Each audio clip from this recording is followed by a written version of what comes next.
Tonight. Good morning, ladies and gentlemen. We got him. Suspect in custody.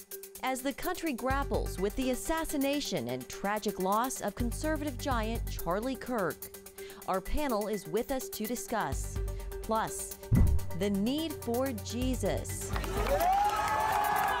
As revival continues to sweep across college campuses, we'll show you where. All this and more tonight on Faith Nation.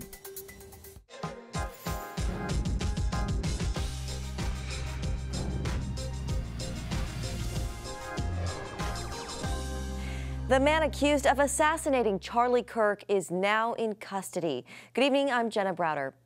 22-year-old Tyler Robinson was arrested last night, just 36 hours after the manhunt began. Investigators say Robinson confessed to a family member who told a member of clergy, who then alerted authorities. Family members also told authorities Robinson had grown interested in politics recently, expressing a dislike for Charlie Kirk. Investigators also obtaining social media messages discussing a drop location for the rifle they believed was used in the assassination, along with bullet casings they say belonged to Robinson.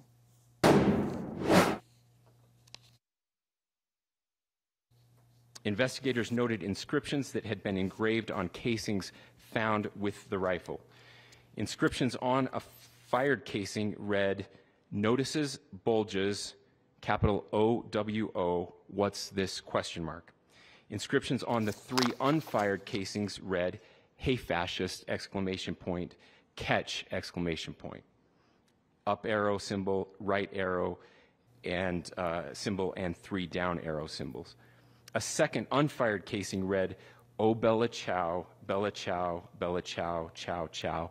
And a third unfired casing read, "If you read this, you are gay, LMAO."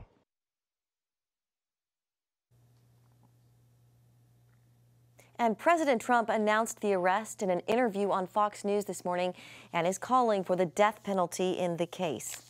All right, with that, let's bring in our panel, CBN News senior White House correspondent Kelly Wright, Inside Elections editor Nathan Gonzalez, and Ben Cohen, senior analyst at the Foundation for Defense of Democracies. Gentlemen, welcome. Ben, we will get with you shortly, but let's start with Kelly and Nathan. Kelly, the president, he broke that news this morning on Fox and Friends. The FBI Director Kash Patel, he had a special message for Kirk at the end of today's news conference. Kelly, talk about the administration's relationship with Kirk and the president's unique involvement with this investigation. Well, first and foremost, good evening to you, Jenna. Look, this is something that the president is really concerned about. He's heartbroken over the loss of someone who was very close to him. Charlie Kirk meant a lot to the president. He was like a family member. He is responsible, the president says, for galvanizing votes for him among so many young college-age students throughout America. He wanted to say that no one had an effect on young people like Charlie Kirk did, that it became a movement, and he's never seen young people or any group go to one person like they did to Charlie. The president even describing what it was like the moment he heard of Kirk's murder. He was working on the plans for building the entertainment complex here at the White House, and they said, "Charlie Kirk is dead, his aides." And he says he didn't know what it meant or what was going on. He says, "What do you mean, dead?" And then when he was told what was going on, he told everyone to get out of the room, to just go. And the president looked at everything and just actually took that in. And he's expressing it now, his regret and his remorse, and the fact that he is going to attend the funeral. Yeah, it is a surreal thing to think Charlie Kirk is gone. Nathan, you know, we're hearing from lawmakers who say they feel like sitting ducks, not just lawmakers, but anyone who's well known and in the political sphere, maybe has a podcast or a show. What is the temperature, though, on Capitol Hill, and what's being done to bring any sense of calm, Nathan? Well, things are running a little bit hot on Capitol Hill, understandably so. Unfortunately, one of the many consequences of tragic death and murder is that anyone who's in the public eye, whether it's an elected official or someone in the media, I think there has to be some pause and maybe rethinking, you know, how much is this worth? And that is unfortunately, that should not be the case. And on Capitol Hill, things are, I think some Democrats have, or most Democrats have tried to, express some sympathy and talk about toning down the rhetoric. Republicans will say, well, that's disingenuous. And a lot of Republicans blame Democrats for how we got to this point. And so that just ratchets up the intensity. It makes it even more personal. And it is, I think, hard right now to bring calm. The thing that might be bringing a little bit of calm is that the alleged shooter doesn't fit neatly into the boxes that I think some Republicans thought he would fit into. And so that is maybe causing some people to kind of rethink what does this all mean? Yeah. One of the casings they were saying did say, hey, fascist, catch. We hear a lot of rhetoric, Kelly, about this administration and its supporters being Nazis, being fascists, this, that, and the other. Do you think we'll see that rhetoric toned down?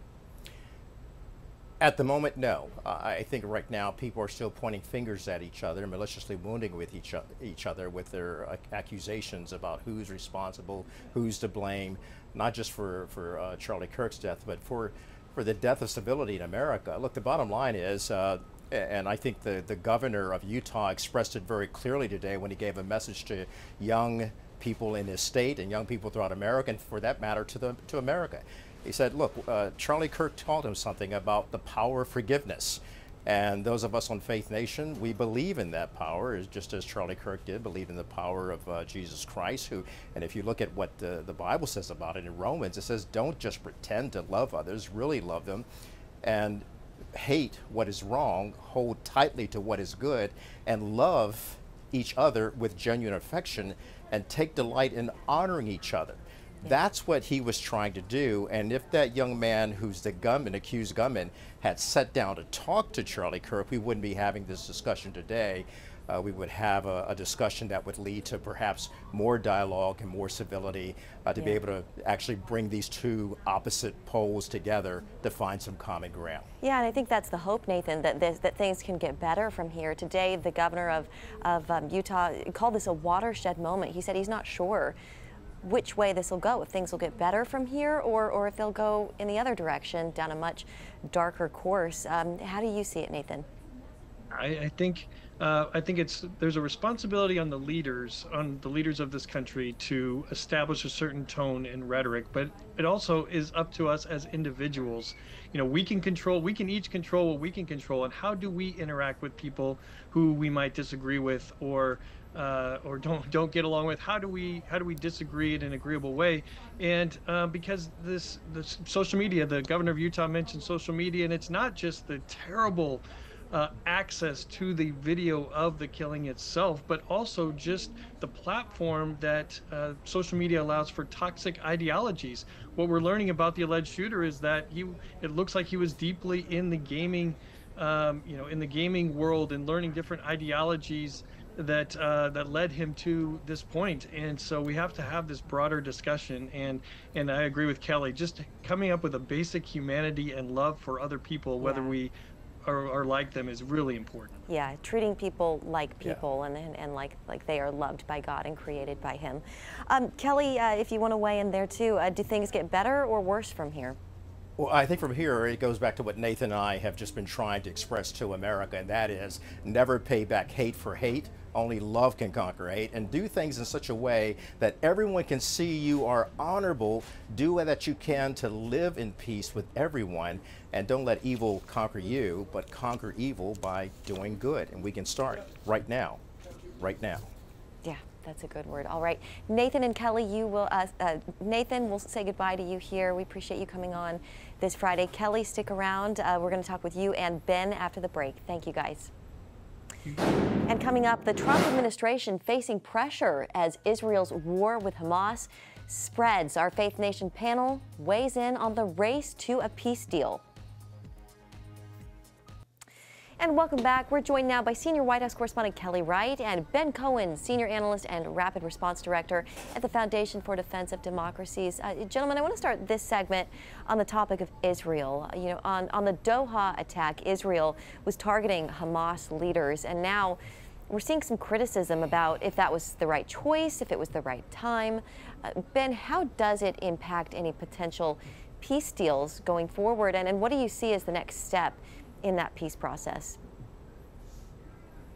Well, firstly, let me just address the context here, because it is true that Israel has been criticized for this attack in Qatar on the Hamas leaders. But let's not forget that Qatar, which is being presented by the United States and by most of the world as an honest broker, as a mediator with, altruistic intentions here, it's simply not true. Qatar is a repressive state. It is a human rights abusing state, and it is a state that has given succor and has given shelter to leaders of Hamas. These leaders that were targeted in the strike earlier this week should not have been in Qatar in the first place. They are, as we know here, Hamas is a designated terrorist organization, and so for a U.S. ally like Qatar to be harboring these people is really something quite shameful. Now, in terms of where we go from here, look, this war has now been raging for nearly 2 years, and I think Israel has had a number of successes in terms of decimating the Iranian proxies that have been attacking it. That obviously includes Hamas, but also Hezbollah in Lebanon, the Houthis in Yemen. Israel has been basically targeting these various tentacles of the Iranian regime that have been directed at it. I think now, obviously, we're on the cusp of a big operation in Gaza City, so the war could be well entering its decisive moment now, and I expect that Israel will be facing more criticism as the fighting goes on. Yeah. Kelly, Secretary of State Marco Rubio is set to visit Israel next week before the UN meets in what could be some contentious debate about the future of the Middle East. Frame up the trip for us, Kelly, the goals, the hopes. What should we be watching for? Well, look, I think you and Ben have already expressed it very well. That is one of the reasons why Secretary of State Marco Rubio is going to be going to Israel starting tomorrow. And what he has to do, he has to go there and speak to our strongest ally in the region about why it's problematic for them to have attacked another ally of the United States, which is Qatar. But to Ben's point, there are many people within the senior leadership of the Israeli administration who have always distrusted Qatar and its altruistic, quote unquote, approach to solving the crisis going on between Hamas as well as Israel as it pertains to Gaza on October 7th. There are many Israelis within Netanyahu's leadership who simply do not trust Qatar, and as a result of that, they have wanted to see Qatar expel Hamas leaders in order to get them to the table. And now, perhaps because of this action, criticisms notwithstanding, Qatar is actually considering, is this the right move for us to maintain a place or an alliance or a safe haven for Hamas leadership? Those are questions that will undoubtedly come up. And then the questions, of course, moving forward in terms of what do you do in solving the Hamas problem, getting rid of them, and at the same time providing an oasis for the Palestinian people to break through what's been going on since they've been under Hamas control. Gentlemen, let's go ahead and shift gears now to Europe. News today that Poland is pushing back against President Trump, who suggested that, that Russian drone crossing into Polish airspace could have been a mistake. Poland, of course, is a member of NATO. Ben, is this a sign of escalation? How did you see that drone going over into Poland, and could we be on the verge of history here? Well, look, I think it wasn't, firstly, it wasn't simply one drone, it was several drones that crossed into Polish airspace.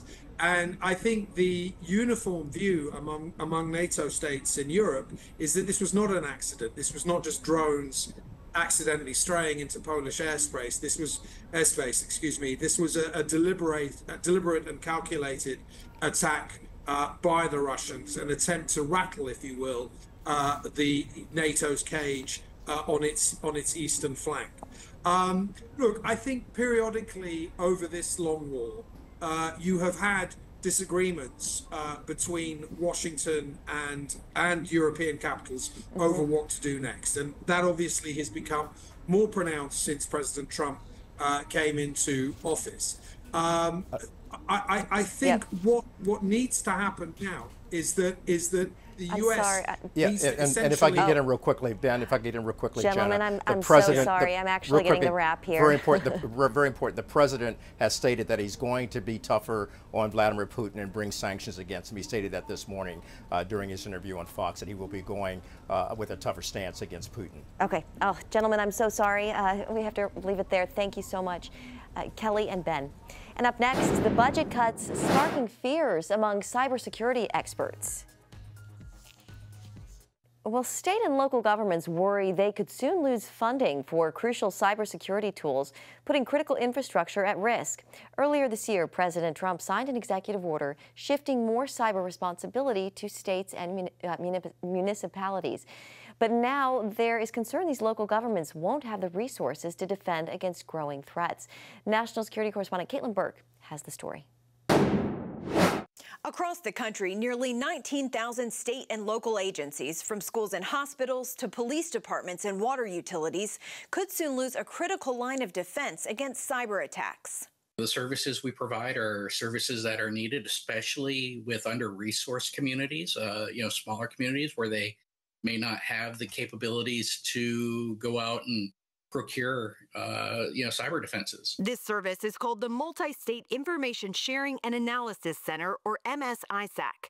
It's a one-of-a-kind system providing real-time alerts and low-cost security tools to state, local, territorial, and tribal governments. Earlier this year, Homeland Security slashed $10 million from the program's budget. Now, the remaining funds, about $27 million, are set to expire at the end of September. The president's been very clear that defense of the homeland is number one priority. Now, that involves the border, it involves missile defense, but it also involves cybersecurity and protection of our critical infrastructures. And I think it's kind of an own goal to defund the multi-state ISAC when you acknowledge that the defense of the homeland really is your number one priority. John Gilligan, CEO of the Center for Internet Security, which operates the program, says these cuts hit as cyber attacks are increasing. What we're seeing across the nation is foreign nation states, drug cartels, just criminals looking to make money are now focusing on where's the weakest link.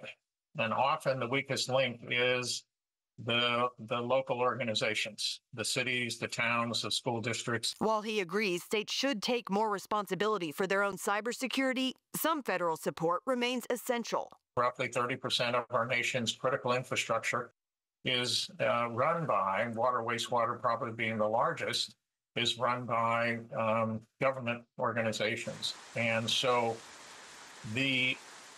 what I describe is these state and local organizations, they're on the front line of defending this nation. Robert Beach, an MSISAC executive committee member and chief technology officer for Cocoa, Florida, says cybersecurity at the local level should be a national security issue. We have local governments trying to defend against nation-state actors, the big four out there, Russia, China, Iran, North Korea, on municipal budgets. And that's just not a tenable situation for local governments to have to defend against these types of adversaries on municipal budgets. To highlight what's at stake, retired Rear Admiral Mark Montgomery with FDD points to Volt Typhoon, a 2024 Chinese operation to infiltrate and then shut down critical U.S. infrastructure. They've showed their hand with Volt Typhoon. We found them. And I promise you, for everything we found, there's something we haven't found. So there's a lot of risk here. With federal dollars drying up, MSISAC has shifted to a paid membership model. About a third of the states that previously used the service are in, although there's concern others could fall through the cracks. We've tried to make the pricing models fit with everyone, very reasonable. Not everyone's going to be able to do that. Not everyone's going to be able to subscribe to the service. So it really puts the organization in a tough situation, and the organizations that need it the most are probably the ones in greatest jeopardy of not receiving services. Congress still has time to step in and use unspent funds from this year's budget. The Center for Internet Security plans to stay on Capitol Hill through the end of the month, pushing lawmakers to keep federal support flowing for local cyber defense. Caitlin Burke, CBN News, Washington. Thank you, Caitlin. 9,000 students unite in praise and worship. inside the movement sweeping college campuses nationwide.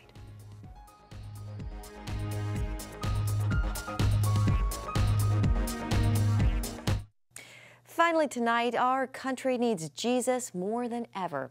And as students return to class this fall, thousands at major universities are gathering this week to seek him, proving the revival sweeping across college campuses is still going strong. CBN News' Lori Johnson has the story.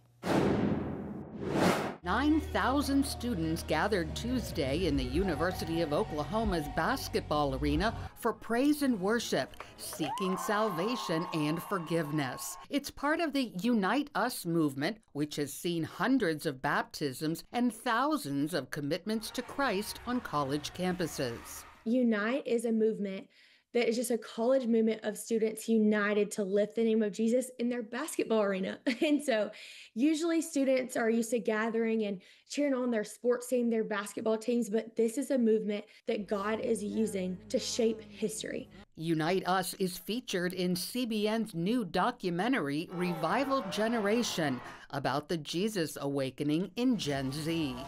So many students are looking for truth. They're looking to be found. They're looking to be truly seen and truly known and truly loved, but they're looking in all the wrong places. Unite Us is holding several other rallies at college campuses this semester at Clemson, University of Tennessee, and elsewhere.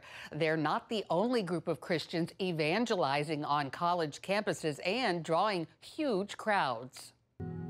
Ohio State football players drew a crowd of over 1,000 students to share their testimonies and read scripture for what they called an invitation to Jesus. The event also included worship music, prayer, and open-air baptisms. Buckeye standout Sonny Styles helped lead the service. You're blessed with a platform, and you're put in a position, put kind of on a pedestal to lead, and I think when you're believing in Jesus, I think you're called to lead. You're called to lead people in the right direction, and that's what God's trying to do. So as the college school year gets underway, events like these will continue, and thousands of young people will give their lives to Jesus. Lori Johnson, CBN News. All right, have a good night.